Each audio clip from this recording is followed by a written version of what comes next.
Live from the world's capital markets, here are the latest financial headlines brought to you by News Factory.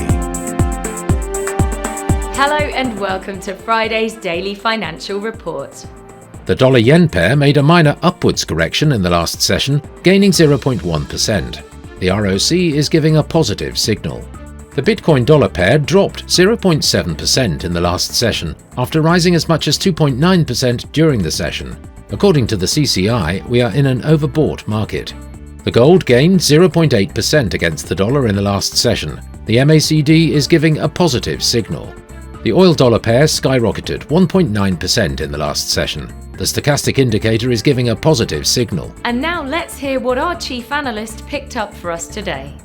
Japan's Nikkei share average finished lower after 3 straight sessions of gains, as a clutch of stocks traded ex-dividend, while losses were limited as technology stocks tracked overnight Wall Street strength. Bitcoin set new 9-month highs as traders continued to stay cautious. Prices spiked to above $29,000.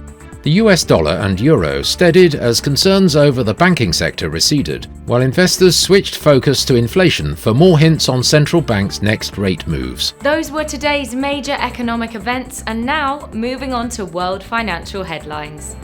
The US personal spending will be released at 12:30 GMT, Germany's unemployment change at 07:55 GMT, the UK's current account at 0600 hours GMT.